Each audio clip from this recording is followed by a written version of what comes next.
Import பண்ணணும் அப்படின்னாவே first serial number இருக்கணும், அதுக்கப்புறம் ஈஸ்டிங் இருக்கணும், நார்த்திங் இருக்கணும், எலிவேஷன் இருக்கணும், பாயிண்ட் ஐடி இருக்கணும். அதாவது X Y Z point ID இவ்வளோதான் நம்ம தெரிஞ்சுக்க போகிறோம். இதில் எக்கார்ந்து கொண்டும் இந்த மாதிரிலாம் மாற்றக்கூடாது, இப்படி மாற்றிடக்கூடாது. தெரியல அப்படிங்கிறது இப்படி மாற்றுறது, இப்படி மாற்றிக்கிறது, இப்படி இதெல்லாம் பண்ணீங்க அப்படின்னா டேட்டா வந்து இம்போர்ட் ஆகாது. சரிங்க சார். அப்போ நம்மளுக்கு முதல்ல இந்த மாதிரி வச்சுக்கிறோம். அட் த சேம் டைம் இதை வந்து வேறு ஏதாவது இதை இப்படி செலக்ட் பண்ணி இதை சென்டரில் கொடுக்குறது, ரைட்டில் கொடுக்குறது, இந்த மாதிரி வேலையெல்லாம் பார்க்கக்கூடாது. ஸோ சீரியல் நம்பர் கொடுத்துட்றோம், ஈஸ்டிங் நார்த்திங் எலிவேஷன் பாயிண்ட் ஐடி இதை கொடுத்துறோம். சரிங்க சார். அதுக்கப்புறம் கேடை அப்படி ஓப்பன் பண்ணிக்கிறோம். கேடை ஓப்பன் பண்ணீங்க அப்படின்னாவே அந்த கேடில் ஃபஸ்ட்டு நம்ம பேசிக்காக என்ன செட் பண்ணணும்னு உங்களுக்கு தெரியும்.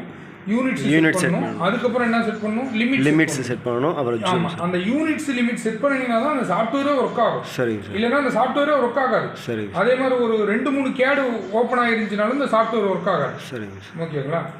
ஸோ இப்போ வச்சுக்கிறீங்க. இங்கே பாருங்கள், ஃபஸ்ட்டு நான் என்ன கொடுக்குறேன், யூனிட்ஸ் அவ்வளோதான். UN enter. ஆமாம்.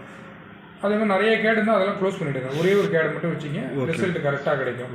ஒரு 2-3 கேடு இருந்துன்னா எந்த கேடில் போய் ஓப்பன், எந்த ஃபைலில் போய் உள்ளார உட்காந்து தெரியாது. சரிங்க. ஓகே, யூனிட்ஸ் கொடுத்துட்டோம். அதுக்கடுத்து லிமிட்ஸ் அப்படின்னு கொடுத்துறோம். லிமிட்ஸ் எப்பயும் போல் உங்களுக்கு தெரியும் என்ன கொடுக்கணும் அப்படிங்கிறது. சரி, ஓகே சார். 100,100 1000 ஆர் 10,000, 2000 எது வேணால் நீங்கள் கொடுத்துக்குங்க.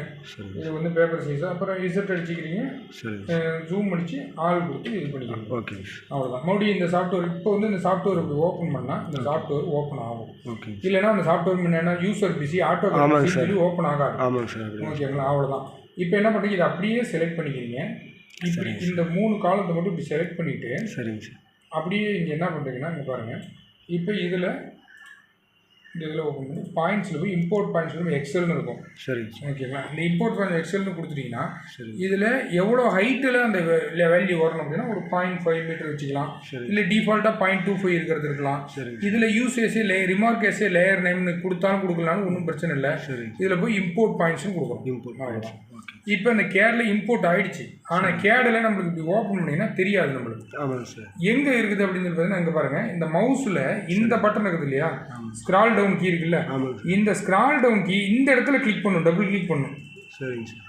அவ்வளோதான். சரி. இதை கிளிக் பண்ணக்கூடாது, இதை தான் டபுள் கிளிக் பண்ணணும். இப்படி வந்துடும். Okay sir. ஓகேங்களா?